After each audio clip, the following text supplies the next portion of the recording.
your time together tomorrow. See you then. Thanks, Sarah. In a final pitch for your vote, the campaign spokespeople for both major parties join me now, Finance Minister Katy Gallagher and Shadow Minister for Home Affairs James Paterson. Both of you are welcome to 7:30. Great to be with you both. Katy Gallagher, if I may start with you, have you done enough to convince voters to look past the hardships of this first term, in particular the very sharp drop in disposable income? Well, I think we've gone through the campaign with a clear and positive plan for Australia's future. We've been very focused on the things that matter for Australians, so Medicare, tax cuts, cheaper medicines, student debt relief, all of those areas that we know will make a difference for people with cost of living pressures, but also looking to the future about how we build that better future for Australia by making things here and supporting skills and education. So we've been out, talking to people all over the country. It feels like a long campaign sitting with you both here on Friday night. But people will make their decision tomorrow. But I think overall we've run a very positive campaign. I think that's been in stark contrast to the opposition, who have had quite a chaotic campaign. Let me bring James Paterson in there. Would you like to respond to that? Well, a positive campaign would be one without lies, and this Prime Minister, as of today, has told more than 100 lies in this campaign. His latest lie is that the opposition is proposing changes to the pension for people who travel overseas. There are no such changes. We are making no proposed changes to people on the age pension who travel overseas. It is a bold-faced lie, just like his lie that Peter Dutton is proposing a nuclear power facility in his electorate of Dixon. The Prime Minister wouldn't need to lie this much if he had a good record to run on, but I think the Labor Party knows deep down that Australians are rightly angry that their living standards have dropped more than at any other time in Australian history, that we've dropped worse than any other developed country in the world over the last 3 years, and that there's no reason to expect it would get any better if the Prime Minister is re-elected, particularly in minority parliament with his teal and green allies. Can I just ask you just for a moment, James Paterson, to stay with you? Do you believe, as Peter Dutton has said, that there are numbers of silent and angry Australians who come out to vote tomorrow and change what the polls are telling us? Well, there's about 10 million voters who are yet to vote who'll cast their ballot tomorrow, Sarah, and most of the public opinion polls are suggesting that there's a significant soft vote among them, that a lot of voters do decide late, some as late as in the polling booth when they pick up the pencil, and they'll have to decide, do they want $14 a litre off, $14 a tank off every time they fill up their petrol or diesel? Do they want a $1,200 tax rebate next year? Do they want a strong economic plan under Peter Dutton who can get cost of living under control and our country back on track? It is correct to say, Katy Gallagher, that there is still, according to the pollsters, a very large soft vote out there. What do you think is going to appeal to them tomorrow from the policies that you've put forward? Well, I think all of those policies I've outlined, so our investments in Medicare, our investments in housing, the tax cuts... I beg your pardon, if I can just rephrase it, what do you think is cutting through? That's a long list. We've heard it over and over again, of course, from both sides, your lists. What do you think is going to cut through and can reach those still soft voters? Well, I think it is overall our campaign message. We've had a clear message. We've provided our costings. We've provided transparency. We've let people know how we want to help them. And I think what they saw yesterday afternoon with the release of the Liberal costings, no wonder in the dying days of the campaign, bigger deficits, higher taxes and savage cuts to pay for Medicare, to pay for nuclear. And I think that certainly has been front and centre of people's minds. Like, what do you want for the future? Do you want 7 nuclear reactors built around this country that you're going to pay for with your taxes? Or do you want a government that's doing the credible and hard work to build Australia's future with our investments in those important social services, but also in jobs and better wages for Australians? And, that's our message to those voters that are still making up their mind. James Paterson, has there been an issue with your campaign about complex policies being left too late in the campaign, and also a disconnect or a failure in the relationship between the travelling party, that is the leader, and HQ? We've certainly taken some very big and very ambitious ideas to this election because that's what we believe is in Australia's national interest. We believe that we're not going to complete this transition to net zero by 2050 without emissions-free nuclear power. And Katy is wrong, and she knows she's wrong when she says that taxpayers will pay for it. A government business enterprise will take out loans to pay for it. It'll generate an economic return, and there'll be no cost to taxpayers on the budget. It's been independently costed by Frontier Economics and the CSIRO at a fraction of the cost of what Labor has said. And this is just another lie that they've told in this campaign. I don't want to do the post-mortem for the election tonight on your program, with all due respect, Sarah, but I have to say that the stuff that's been written in the media is massively overstated. It's been a highly professional and competent campaign. What number of seats would Peter Dutton need to win tomorrow to maintain his position as leader, James Paterson? I'm not going to nominate a figure tonight. You won't be surprised by that, Sarah.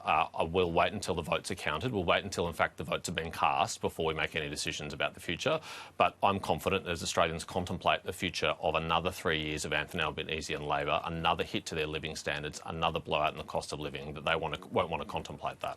Now, Katy Gallagher, just on the issue of the costings this week, of course, Labor delivered its costings in opposition at exactly the same moment in the campaign last time, so that criticism seems ill-founded. But if I may, just for a moment, in the opposition's costings, they are showing a $14 billion saving over the 4 years of the forward estimates. Do you give them some credit for making an effort to start to bring back the debt and deficit? Well, I think the release of the costings yesterday was a massive con job. I don't accept for a moment, I've had a look at their costings pretty thoroughly, I don't accept for a moment that they would actually, with that plan, deliver an improved bottom line. I think it's made on dodgy numbers about public service cuts, 41,000 jobs to go. And I think the big difference is when we released our costings last election, as you point out, as we were going through the campaign, we were releasing the costings as we announced policies, and that's been a big difference. And also, we weren't going to the election with this massive $600 billion nuclear reactor scheme, which hasn't been accounted for in their costings. Massive con job cuts. Cuts to services, very clear in those costings, higher taxes, bigger deficits in the short term, and I don't accept any of those numbers, and I don't think most people who understand costings accept any of those numbers either. At the same time, James Paterson referred earlier to a last-minute scare campaign that the opposition is running about age pensioners who will lose their benefits if they travel overseas. The Prime Minister said today that government is serious. Is a scare campaign like that the day before an election serious? Well, there are pensions. There are cuts to the pensions in their costings document. I mean, James can clarify that for us if he'd like to. No, there are. They're there in the costings document, so you can clarify what your policy is. But that's our understanding of your policy. But perhaps if we had had more time than you throwing them out on Thursday afternoon and then not being there to explain them or give people enough time to work through them, you would be able to explain that. But based on what we saw in your numbers, that is our understanding of what is happening. James Paterson, I want to ask you about working from home. It was obviously one of the biggest moments of the campaign. It came early. It was very damaging to your prospects, to the coalition's arguments that it was making.